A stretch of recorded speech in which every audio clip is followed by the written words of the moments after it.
Hey everybody, welcome to another edition of Wednesday here on ChronosSpeakeasy.com. I'm Paul, joined with Rob.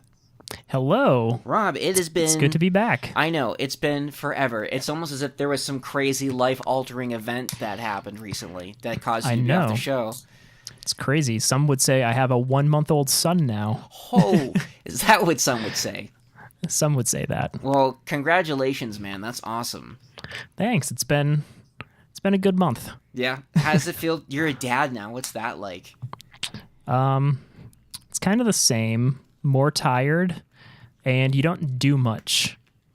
At least in the first month, you just kind of hold this sweet, adorable little child in your arms, and then he screams, poops, sleeps, and eats. But so, have you noticed any like is it like I'm trying to figure out how to word this question? Like, is it like just like you thought it would be, like the way how like movies portray it, or like is it like, you know, screaming kid at like 3 o'clock in the morning and you're in over your head and you're like, oh my god, what was I thinking? No, I never had that. I don't know if it's just because he's not that bad, but even when he cries, you're just like, aw, I feel bad for you. It's so much different when it's your kid. Like, yeah. But yeah, I can confirm most of the cliches people say are true. And yeah. I don't have a lot of friends who are dads right now. I would say that I think there's only 3 of you that I know that are my age or kind of within it's weird because I have a friend who's a few years older than me who just had his second child, and you're younger than me and you just had your first. So it's kind of interesting kind of having you guys a little bit younger, a little bit older, and my friend Juan, which I'll give a congratulations to them as well. Their second son, Wesley, he has told me that like fatherhood and parenting, it is like it's not hard, like it's not, or at least not difficult in the sense of how we are meant to think parenting would be like. You know, it's not doesn't quite live up to what TV shows and movies and. Yeah, I feel like it'll get harder once he gets older. Right now, it's more just like keeping him alive. Right. Which is it's not that hard. Yeah. Yeah. I think my friend said it best. He's like, morons have kids all the time. And exactly. I'm intelligent, so I know I can. In the do back this. of my head, I was thinking that so much before he was born. I'm just like, I know some people that are like, way less put together, and they're doing just fine. Right, and their kid is still alive. Mm-hmm. Yeah. No, but that's exciting. And I know it's a little early to tell, but have you thought of his education as far as how are you going to introduce him to the world of comic books and, you know? Well, let's just say after Disney acquired Marvel, there's a much larger selection of very young children targeted books. Excellent. And one of my sister's friends actually got us at the baby shower like a basket filled with like superhero themed baby stuff, including a bunch of those books. So there's like a toddler friendly like Infinity Gauntlet book. It's like one of those golden books. They have like the little golden binding, and it's all about Thanos and the Infinity Gems and stuff. And I'm like, all right, I'm very interested to see how they can make this super convoluted galaxy-destroying villain guy friendly to children. Like if he snaps his fingers, half the world takes a nap? I have no idea. I haven't read it yet. I'm going to wait. I want to be surprised with him. You've got to tell me how they make it like half the world becomes my friend. Yeah, I'm definitely excited to jump into the world of all ages comics and try to find some stuff that he might find interesting. Yeah, well, I think, you know, the nice thing about comics is that, you know, I think it'll be a nice, like, not like an accelerant, but like a good inspiration to like wanting to read and like using that as like a learning tool. It's a great gateway. Yeah, so that's awesome. Yeah, man, that is crazy. See, if I was a dad, or should ever be, become one, I'm afraid I'm just gonna start too heavy. Like, he's 3, he can handle Dark Knight. Yeah, it's like, all right, so we read some of these all ages books, and then like we read Bone, And I think Watchmen is the next logical step. Yeah, and then Mouse. Yes, exactly. So, but yeah, at the very least, I'd be like, well, he's 4. He can take the Batman the animated series. I was watching Batman the animated series when I was 4, so I mean, yeah, he can. I think so. When did that come out? Like 93, 94? Yeah, so I mean, I was at least 7 or 8. But I also saw RoboCop when I was 4, so good job to my parents on on that. The first episode came out in September of 1992. So the first episode came out when I was 3. I was absolutely watching that shit when I was 4. So your parents were like, it's animated, it can't be that bad. It's like, yeah, Adam West Batman. He was just Batman. He was a cool dude. Whatever. Yeah. He was a cool, sad dude. Mm-hmm. And the sun never came out. That is true. It's a very dark city. Yeah, seriously.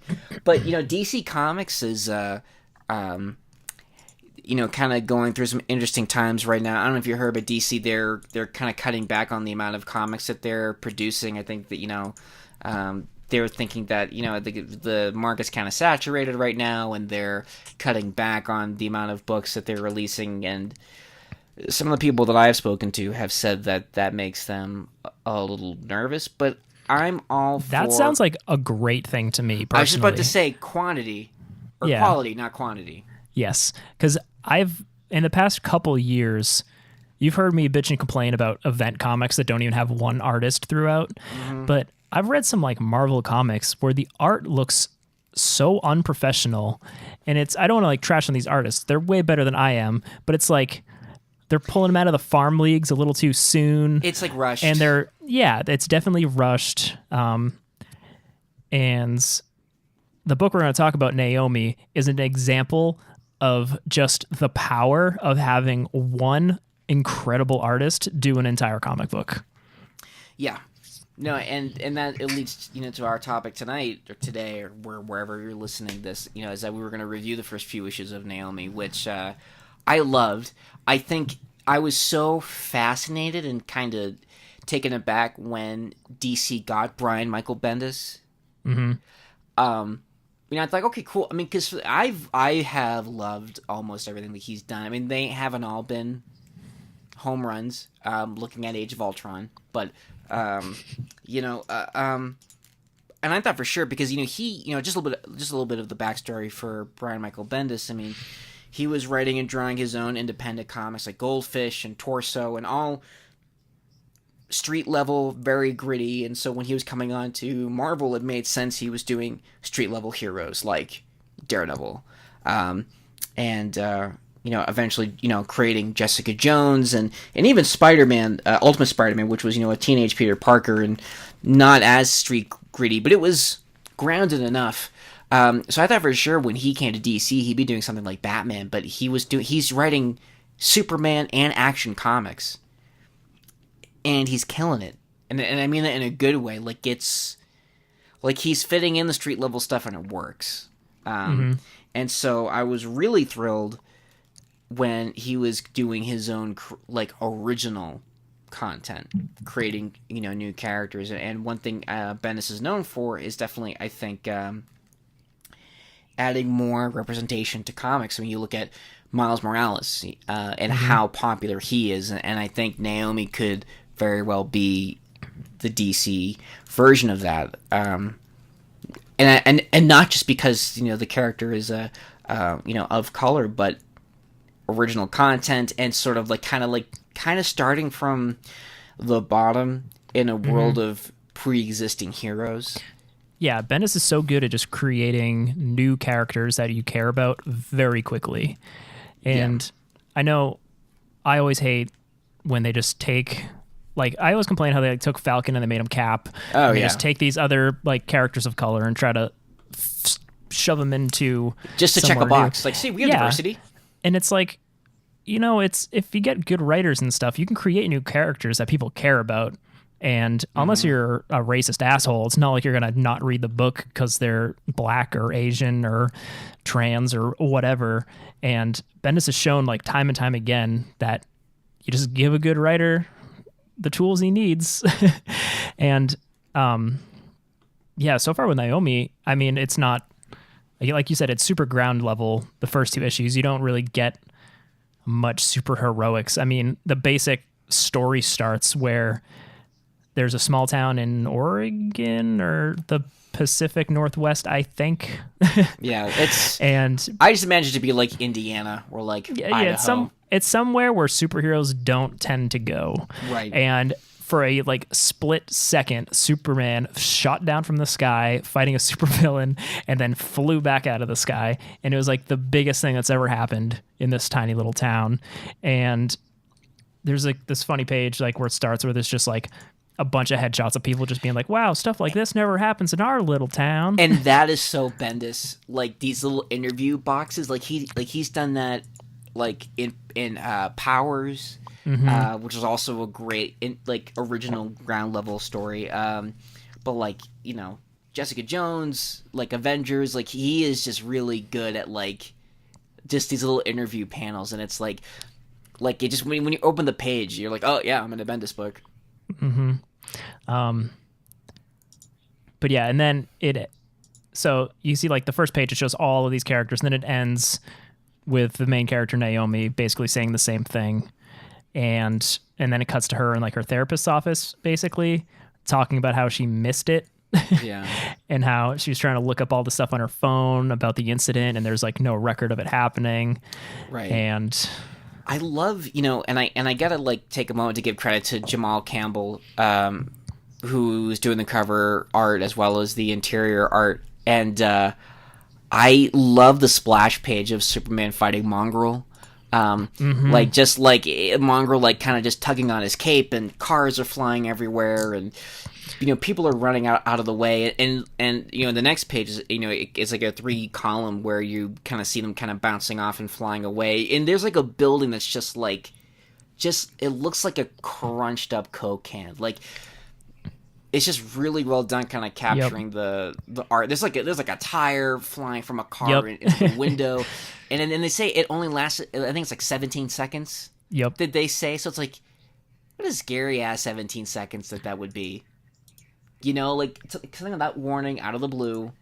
Like I'm just imagining it's like, you know, and it's Mongrel and Superman, so those punches got to be loud.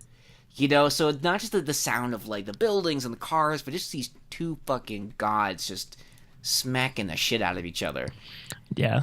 The art is just incredible. Like I was saying, like it's so great when you get comics that are just chock full of amazing art. And that's how I felt like reading Secret Wars, when you get to see oh man, my brain just turned off. What's his name? Secret Ribic. Yep. Esad Ribic art. Yeah. Or like the first time you read Civil War and you just see like McNiven's art, or just any artist given the tools and the time to create just awesome, consistent, good stuff. Yeah. And I had seen Jamal Campbell's work before without even realizing it was him, because he's a cover artist, I think, primarily. Yeah. And he's done work for Marvel, DC. He did a lot of the Power Rangers Boom comic covers, which are all awesome. Yeah, it's comic booky in all the right ways. Yep. Like it's gorgeous art. I just love the texture of it, and even the following panel where you just sort of see kind of the aftermath of everybody, you know, kind of walking around. I just love the depth of the street and the crowd, and like it definitely feels. Every character, even the background characters, every character looks different, and there's detail. I don't know who inked it, if he also did the colors, but it is fucking awesome looking. Like, no, it is. I can't recommend this comic enough on just art alone. Yeah, it's a spectacular looking book. Like I think like just if you can take anything away from this, it's just beautiful to read. But yeah, so back to the story anyway. So basically she ends up in her therapist's office or something, and we kind of get a little input into Naomi. Apparently she's like obsessed with Superman, and the therapist kind of brings it up in introduces to the readers that she was also adopted, and that a lot of adopted people like Superman, because Superman is kind of like the adopted child, like, success story, basically. Yeah. Like, basically found and raised by adopted parents and turn out to be the beacon of hope and safety and all that good stuff. Yeah, the Superman complex, I think, is what she called it. Yeah. Yeah, he's the fantasy of every child, especially every adopted child. Not to be Superman, but you grow up and you find out that you're special. Yeah. And so another thing that I've noticed after reading and going back to kind of make Naomi seem even more isolated, if you look through this entire comic, she is the only person of color in the entire comic book. So they don't bring attention to that really, but it's just kind of a subtle way to show that, again, she is an outsider. Even though she's accepted, it seems like she's not getting bullied or anything, but it just adds like one more layer kind of to... Yeah, well, and and predominantly in most of the panels, she's alone. Now that I'm kind of flipping through, I mean, there are some panels where she's with her friends, but for the most part, when she's investigating, or even the way she's drawn at her work at the restaurant, or with the therapist, it's definitely kind of very making a point of that kind of isolation.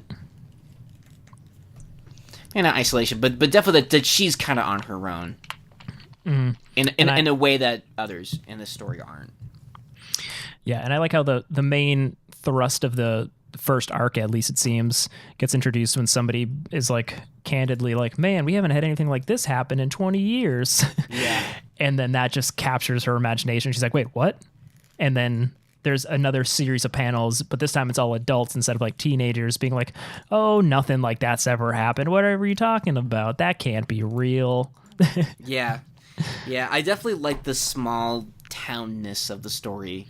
Like it kind of almost feels like it's a modern superhero Stranger Things type. Yeah, I love the suburban mystery setting. Yeah, it's always fun. Yeah, and I love that just like, yeah, nothing's happened since then, and like the only person she can really kind of talk to about it is like the big sketchy like mechanic in town. Yeah.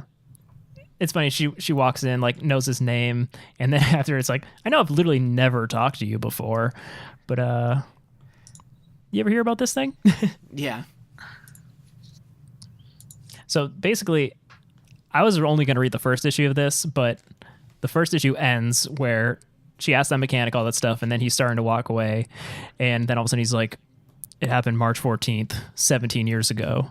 And then she's like, that's the day I was adopted. And he just goes, I know. And I was like, well, shit, man, I can't just read this first issue, especially because the second one's out. So yeah, I can't just end it there. Yeah, so for a first issue alone, I think it does an awesome job at setting up Naomi as a character. It does an awesome job of setting up kind of her close surrounding characters, it seems. She's got her friend with the pink hair, her kind of... I don't even know her. It's not like a goth friend, kind of like a hipster Boy George looking friend. Right. Everybody has one of those. But yeah, and then it sets up the mystery really well. And I like all these characters are likable. So I'm like, I'm in already from the first issue. So I think as a first issue, it's awesome. It's a strong start. You know what it kind of reminded me of a bit too was Paper Girls. Yep. Again, it has that suburban mystery. Yeah. Not quite as over the top, but right. But I also was kind of like the, like what's always popular with those stories. It's like kind of like nobody sees what's going on except for the youth.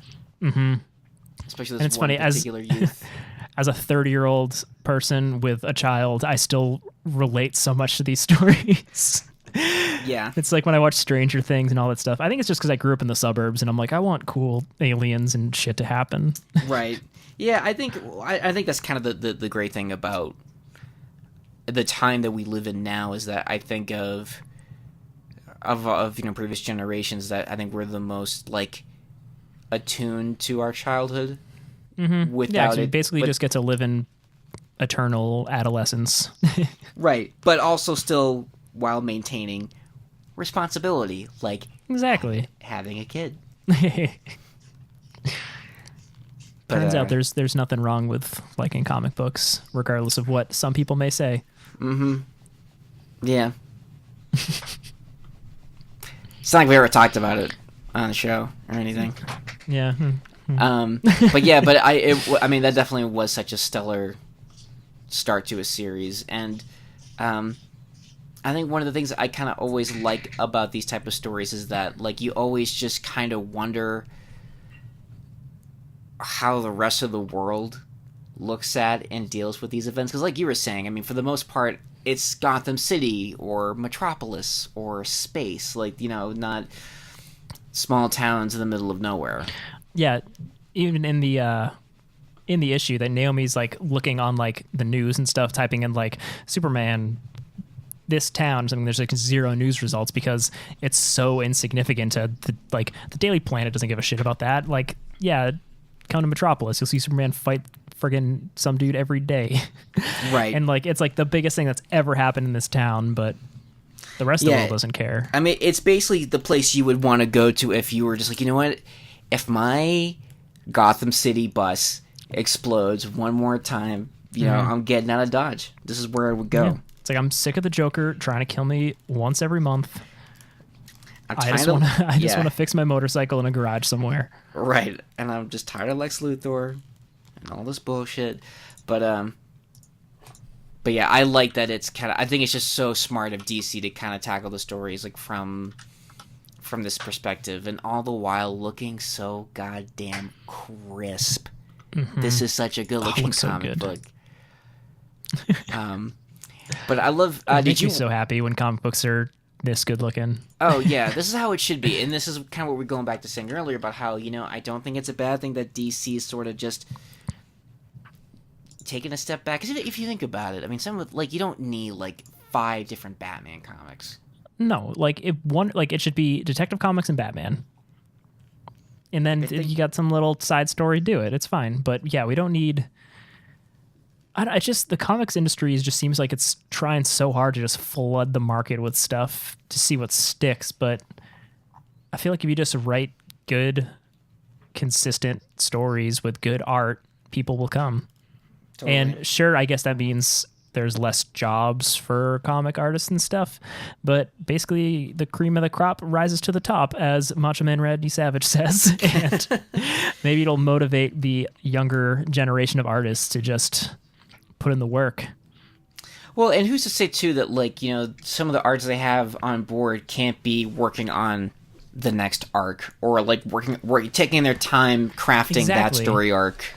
Yeah, without crazy schedules, like double shipping comics. Like, I remember when Rebirth happened, Wonder Woman was like double shipping, but it wasn't even like the same story. You were basically still reading a monthly comic. There was just like every other issue followed a certain storyline. I'm like, this is basically just 2 comic books and you're just selling it as one. And it's I would like much rather just like have a year worth of scripts, you know, and like that's actually what Robert Kirkman did that with his most recent comic. Him and his collaborator wrote 13 issues, drew 13 issues, completely finished 13 issues before they released the first one. So like, no matter what, we are going to have over a year released on time. And then after a year, if you got to take a little hiatus, kind of like how Brian K. Vaughan does with Saga, it's fine. You gave us a huge arc, like week to week, and it worked out good. Same artist. Yeah, and honestly, I would rather that. I mean, make a story that's worth the wait. Exactly. Like, when I was younger, I would have waited forever for, like, I literally waited forever for some comics. I remember, what was it? Ultimate Hulk vs. Wolverine, the Lane Yu. Oh my god. The most notorious, just never finished comic of all time. Yeah. As like a middle school, early high school kid, that comic was everything to me. It was like that crazy Lionel Francis Yu art, and it was just the Hulk and Wolverine beating the shit out of each other. And I'm like, this is the greatest thing I've ever seen. And it was just issue 2, and then issue 3, I think, eventually came out like 4 years later or something. Yeah, that's... I get things happen, but like, you know, this industry has been around long enough. Motherfucking Jack Kirby was drawing like 8 comics a month on time, looking great. All right. Yeah. And I know you can't all be Jack Kirby's, but God damn it. Still, try. You could take a page from his playbook. Yep. You can take a page from the playbook. Yeah, I remember. God, what was the other comic? I remember waiting forever for an issue of the Ultimates to come out. Mm-hmm. Yeah. Yeah. I think Ultimates 2, towards the end of Ultimates 2, God, it took forever. It just, like, it reached a point where, like, it had been so long that, like, you forgot what happened. Well, that's, what's his name? Jonathan, or, Hitch? Brian Hitch. Brian Hitch. He's, like, notorious for always shipping late. I know, and I got so scared when he was drawing, that story when they brought Cap back from the dead. Mm-hmm. In the Ed Brubaker running on time bullets, I was like, if this shit gets delayed, because I've been waiting for them to bring back Steve Rogers for so long now. I don't want to wait anymore. Man, I forgot about that. They've put poor Steve through so much in the past 5 years. They really have. Even. It's just been obnoxious. Fuck, that's more than 10 years. Civil War started shipping, what, 2006? Yeah. 13 yeah, years because ago. then he got shot, and then Bucky was thing. Cap for a while, and then Cap got old, then he was normal again, then he got old again, then he was young, but he was Hydra. Like, yeah, it's just, yeah, it's like new rules. Yeah, I'll take this from Bill Maher. New rules. Cap can't be DH for like another 20 years. I've seen it happen way too many times in a small period of time. Yeah, just let it ride out, see what happens. Yeah. Good grief. But anywho. But yeah, so issue 2 of Naomi kind of picks up with her on her search for truth, as you could say. Yes. Basically, like bringing it up to her parents at home, being like, "Hey, talk to that mechanic." Like, yeah, and he also picked me up by the head and threw me out of the garage. I know. I talked to this mechanic who's the size of the Incredible Hulk.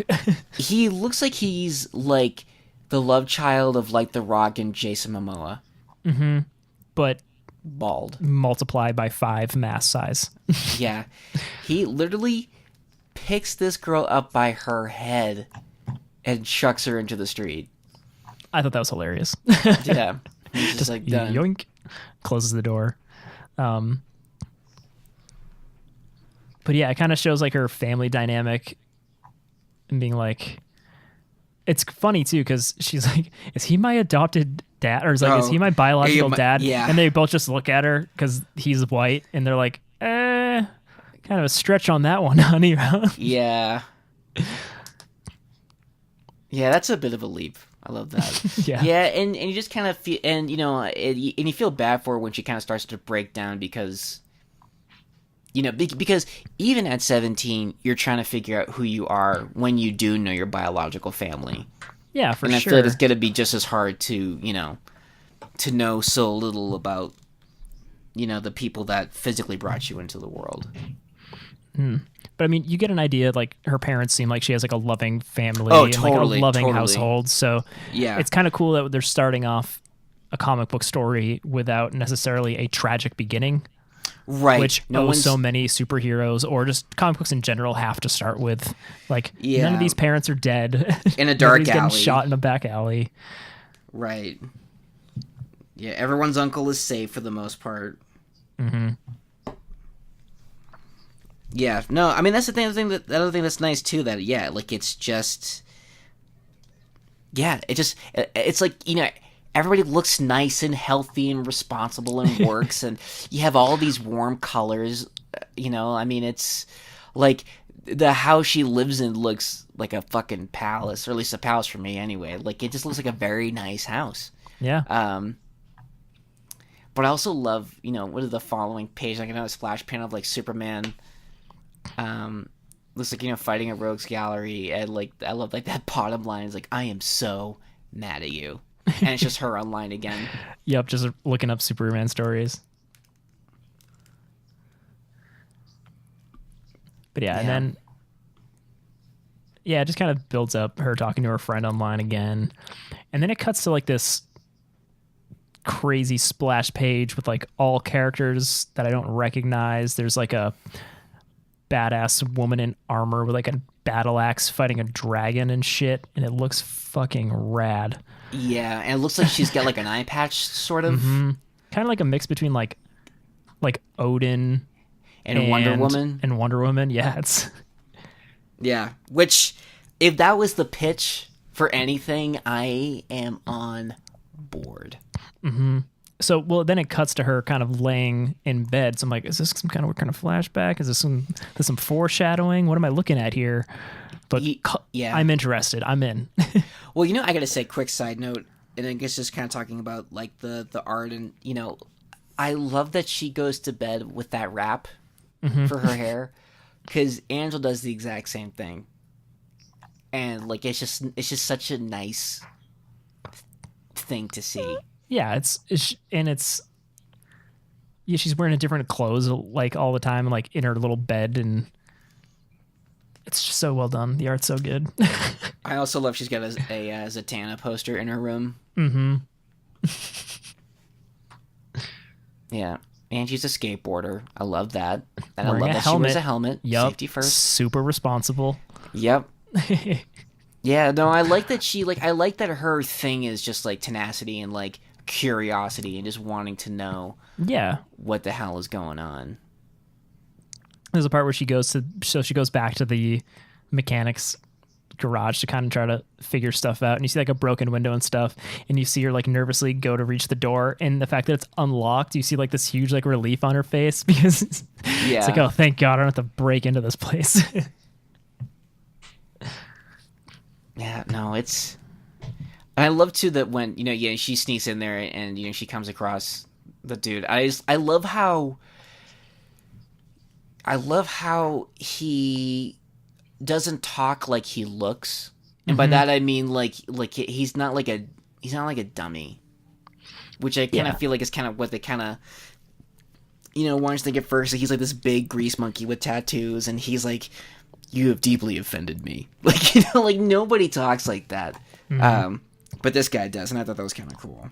That clearly there is so much more to him than just what we've seen so far. Yeah, and we also learn earlier that her friend asked their mom where he came from, and it turns out he came from like a supermax prison. Right.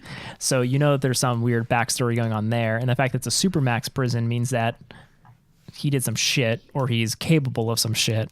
Yeah, he had some powers, or working with people who had powers. Yeah. Some rough and tumble peeps. But then we have basically the cliffhanger of this episode, I called it, this issue, where she like finds a picture on his fridge or on his cork board or whatever she's looking at.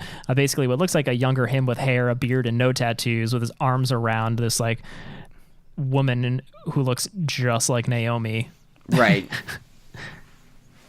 So yeah, there's no mistaking that.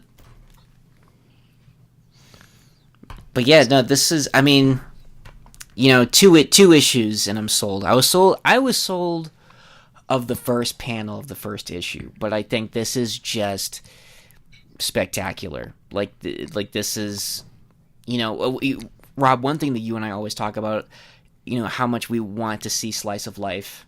Yep. And comics, and this is, and we were talking, I think one of the former times we were talking about that was with X-Men, which was something that Bendis was also writing. Like, he's really good at normalizing extraordinary people. Yep. Those are some of the best parts in all his comics, when they're kind of just, they have the downtime. It's like the comic equivalent of the scene in Avengers 2 where they're just having the party. Yeah. No, and, and that's what always draws me to comics. It's not so much the powers as, like, how would normal people deal with that and use them. And again, just seeing, like, such a fresh character that I don't know anything about. This could be anything. It come from anywhere. I mean, I love that it's kind of a mystery, which I'm super into this style of mystery. I love that it's setting up something like that. Marketing and stuff kind of is like, it's got something that can change the fate of the DC universe. And I'm like, I don't give a shit about that. I'm just, Yeah. I saw cool like Odin Wonder Woman flashbacks, and yeah, I'm in. And I get why they would have to say something like that, but I mean, I would be totally fine if it just kind of sticks to being its own thing. I also got to say, a great musical accompaniment to this. So usually I just listen to movie soundtracks when I read. So I jumped on the train today, and I was going to listen to the soundtrack to Moon, the Duncan Jones film. Yeah. So I Googled who did the score, which was Clint Mansell. So then I went to his Spotify page, and I saw that he did the music for the episode of Black Mirror, San Junipero, which is the best Black Mirror episode ever, in my opinion. So I listened to that. It's fucking great. It's kind of that synthy kind of, but super low key, real good. It's got that mysterious vibe to it 'cause it's from Black Mirror, and it fits good. I'll have to check it out. And he said that was on Spotify? Yep. So anybody on Spotify, just type in Clint Mansell, and you'll see the San Junipero score, and it's good. It's good reading music, especially for this style of story. Dude, I'm telling you right now, he did the soundtrack for the DC Titans show. Oh, serious? Yeah, and I was surprised as hell because I love Clint Mansell. Me too. He has some of my favorite pieces of film score. Dude, The Fountain? So good. That is a, beautiful soundtrack that breaks me every time I hear it. It's so good. And then when I saw, I love, the Fountain and Moon, and then when I saw he was doing Titans, and the funny thing was, Jay and I talked about Titans, and for the most part, it's entertaining enough. But I was like, man, I'm really fucking digging this music. And then I looked at Clint Mansell, I was like, what? I love that when you're just listening, you're watching something mediocre, but you're just man, this music's fucking awesome. And then you look and it's Clint Mansell or Hans Zimmer doing some weird rom-com or something. What are you doing? All right. Yeah. And, and he also did the Ghost in the Shell soundtrack too. With Scarlett Johansson. And I can't find it anywhere, which is a goddamn tragedy. Because say what you want about the movie, that soundtrack was killer. Oh, I'm sure anything. Because how could it not? The first time I ever heard it was just the Requiem for a Dream song that has been used in everything. Thanks to Lord of the Rings. Yeah. Yeah. But yeah, man, Clint Mansell, that dude, good stuff. All right, so listen to Clint Mansell while reading this. Naomi. Specifically, the San Junipero soundtrack. The Moon soundtrack would also be great because that soundtrack is awesome, and it's very low key again. It's good reading music. Yes. That's what I'll have to do now. I'll start giving my how people be oh, you're getting the steak. Do you know it'll be a good wine accompaniment? Try the Sauvignon Blanc. I'll be so you're reading, what is that? Oh, Ultimates 4. You should try John Powell's soundtrack too. Yeah, that's actually, I like that idea. That should be your little segment. Yeah. Or something that we can, just big. So, what did you listen to? Because I do, when not just sitting in silence reading comic books, I do try to fit the vibe to keep it going. He also did soundtrack to Faster, I almost said Chris Rock, with The Rock, the Doom movie. Wow, he's got an interesting... Guy's working. Good for him. Yeah. It's funny, though, for one summer, I worked at a gas station, and I was just reading hundreds of comic books a week because I was so bored. And I had 2 CDs, and one of them was just an Explosions in the Sky album. Oh, yes. Love and Explosions. I think also good to read, too. That's when I started reading Walking Dead, and I read the first, 7 volumes or something. So now there's this weird association in my mind with Explosions in the Sky, post-rock music and zombies. And there's So when you watch Friday Night Lights, that's gotta be real weird for you. When the zombies coming. But in World War Z, the Brad Pitt movie, there's a scene where they use This Will Destroy You, the band's music. Yeah. And This Will Destroy You is very similar to Explosions in the Sky, kind of post-rock music. And I was just oh man, post-rock and zombies, they feel me. They tapped into that. Yeah, but no, it's well, that's kind of what I've always liked about comics is that and I know I've heard Bryan Cranston say this when he was being interviewed for Batman Year One, is that you kind of get to be like the sound engineer when you read this stuff, kind of just what the atmosphere would be like, and it's like you're looking at a storyboard and you're supplying all of the noise, and the soundtrack shouldn't be any different. And I just downloaded the Black Mirror San Junipero. Yep. Also, anybody who's listening who has not seen that episode, watch it. It's amazing. I'm a little afraid to watch Black Mirror because I've heard some crazy things. So San Junipero is not depressing, not scary. It is the most sweet, life-affirming, and like beautiful episode of television I have ever seen. And it's like, I think it might be the last episode of that season, which would make sense because like you're just like, Black Mirror is like Twilight Zone if you want to be depressed. So having this like beautiful end cap to a season is awesome. You don't even have to watch Black Mirror. You can just watch that. It's like an awesome movie. So well, it's like an anthology series, right? It is, yeah. Okay. And if San Junipero is the only episode you've ever seen, boy howdy, will you be confused when you let that thing keep running. Oh, okay. Yeah, because from what I've heard, I'm like, I don't know if I'm strong enough. Yeah. For Black Mirror. Some of the episodes are rough, especially if you start with the first episode ever. That's what I've heard. Like, I had a buddy at work tell me that he was like, everyone was saying how good Black Mirror is. I watched it.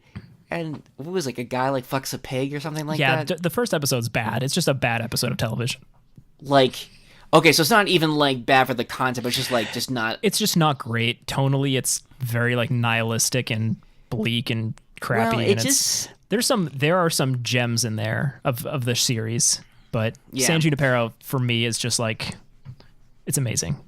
If that movie came out in theaters, it would be like one of my favorite movies. Yeah, because the way someone told me about that episode, I was like, wow, were they just really trying to shock people from the get-go? I think that's kind of what they were doing. But what are you going to do? What are you going to do? Just skip to the next. Yep. But yes, everybody should read Naomi. It is a great start to a series. Yes. I hope it keeps up, but I mean, I trust Bendis. I have no reason to doubt his ability to write a good story for a very long time. Yeah, unless it involves somebody going back in time and doing a whole Terminator thing, then I might be a little disappointed. Because, man, like, I feel like, what was it, Convergence? How you felt about that is how I feel about his Age of Ultron. I don't even remember Age of Ultron. It all it did was just explain how the Image comics of Angela coming into the Marvel Universe. Like, it was like, oh, you've, like, messed with time too many times and things are falling apart, and like, I don't know, they sent Wolverine back in time to kill Hank Pym so he wouldn't create Ultron because okay, I'm there's remembering a future this now. where, Yeah, it's one of those we had to retcon it, so we just gotta fuck up the timeline to the point where even the craziest of nerds can't follow what's going on. Oh my god, but I was really looking forward to it because I'm on the Bendis train, and man, that train hit a bump that sort of knocked me out of my seat, and I did not like it. I'll just say that. But yeah, I'm really digging this so far. Till you quit. Yeah, I haven't been reading much else. I haven't had too much time. Yeah, you've been pretty busy. And when there's a chance to, I used to read a lot just right before going to bed, but now it's like, oh, the baby's asleep, and my head instantly hits the pillow, and I try to sleep as well. Yeah, I bet you guys probably aren't hurting to, like at least I feel like you don't go to bed and just lay there like, oh man, why can't I fall asleep? I'm pretty sure. It's like, pretty when swift. you can sleep. It's knowing that 3 hours later, most likely you'll be awake again. So. But man, it is what it is. So is it just like how I take it she's on maternity leave? So yeah, well, she just works from home in general, so she's very flexible. But yeah, going back to work was rough 2 weeks ago. I bet, dude. I feel like it's not enough time It is definitely not. because it's not like a month later your kid's an 18-year-old. You can leave them Oh, alone. I know. Oh man, don't get me started on the whole paternity and maternity leave in this country. It's all wrong. Yeah. That's for a very different episode. Well, I'll say this. I haven't had any kids, so I've been starting to watch The Orville. I've heard good And things. I was and am pleasantly surprised. Because not that I don't like Seth MacFarlane, but I remember seeing a preview for the show, and I was just like, "That's not doing it for me. Like, why do we need this? You know, I don't see, like what, just the why. Like, why do we need a spoof of Star Trek? And I thought it was gonna be like Star Trek with fart jokes. It's not. It is. It's got such a great supporting cast, and. I love the production value. They're intentionally looking like Star Trek Next Generation, but it's not distracting. And I am really impressed by the writing. The writing on that show is just so good. Like, I feel like it's like it could be Star Trek level. Some of like a lot of the socio-political topics they tackle in the show, the social commentary, it was just like, wow. All right. That's good to hear because I assumed it would be just kind of samesies with Seth MacFarlane's. That's what I thought too. I thought it was like a live library action of work. Family Guy. Yeah. Yeah, but no, it's good. It's good to hear. Yeah, it's very, very well done. Very impressed. And I've been telling people, like, listen, any preconceived notions you have about their show, let them go, because you're missing out. Because I missed out an entire season, and so, but I've been watching the latest season with Angela, but then I've been kind of going back and watching the first season, and it's great. I mean, and it's funny, but it's funny in a way that I don't think is like American Dad or Family Guy. So you definitely got to check it out. And the other thing I've been checking out, because I'm still on my X-Men kick. This is probably the longest kick I've been on, but I was sort of getting tired of. Like, I'm just now kind of hitting the Jim Lee stuff with Chris Claremont. Yep. And I'm kind of getting exhausted only because we're now hitting the point of, like, there being, like, a gazillion crossovers and whatever. Not a gazillion, because I know it's only going to get worse, but, it's like, oh, you should be continued in X Factor. But, I know. Marvel, it's like, at least Marvel in the Unlimited, 90s, you had what? Uncanny X-Men, X Factor, X-Force. Yeah. Well, but the thing that sucks about where I'm at is that a lot of the issues where it's to be continued in is on Comixology or on Marvel Unlimited. So that sucks.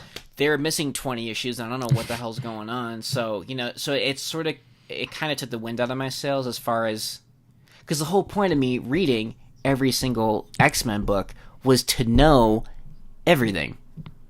I guess you just have to Son of a see. bitch! Yeah. So, to fill the X-Men void, I have been rereading Ultimate X-Men. I went through a reread of that a couple of years ago. And boy, that holds up. Like, it's Some of still, it does. I think, okay, well, what I've read so far holds up. The Mark Millar stuff definitely holds up, I think.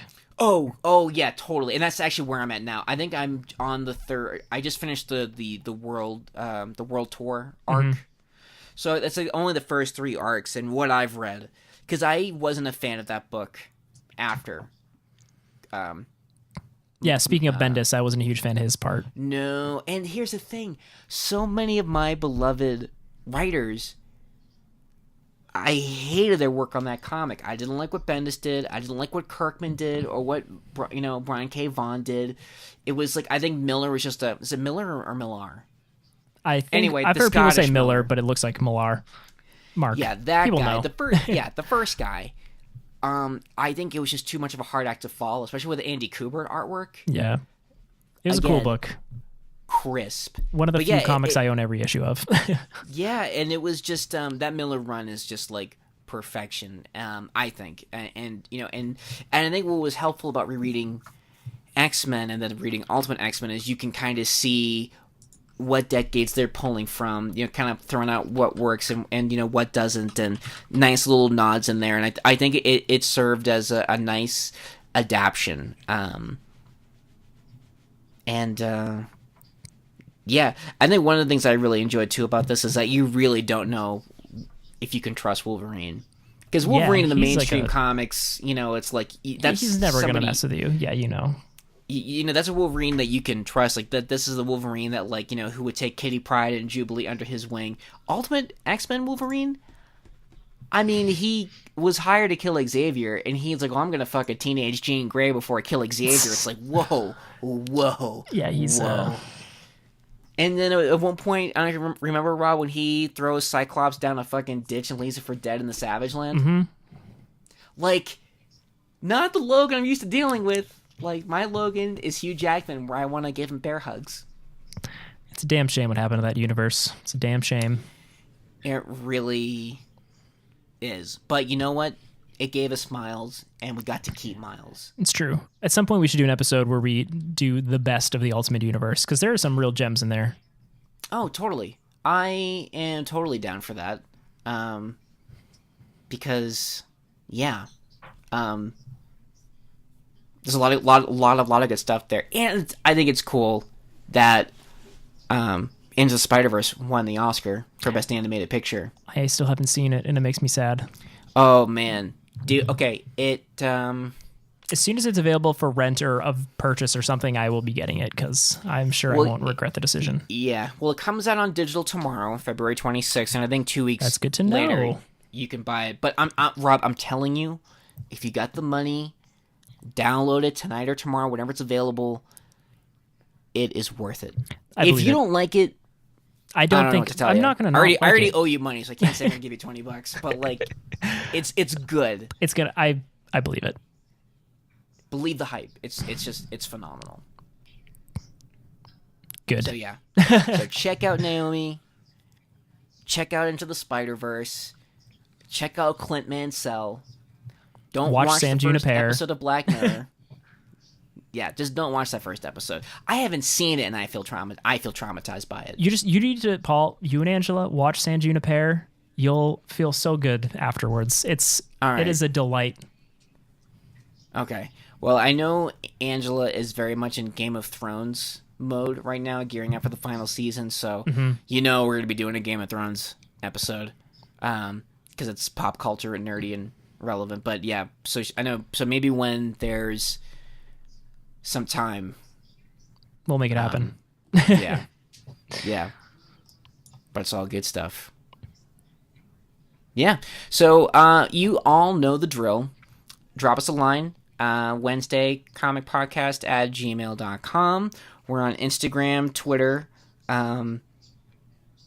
Enjoy it now while you can, because big changes are coming. That's all I'm gonna say. Yeah, something is upon their horizon. Mm-hmm. Like, I wish I could do like a teaser trailer in a world where things can happen. I keep wanting to say Convergence is about to happen, but that's wrong. I forget the Marvel one, which is better. And that's just mean. Yeah. Let's not relive those memories. Yeah. We don't want to hurt nobody. But yeah, as always, thank you for listening. Stay tuned for the next episode. And as always, enjoy your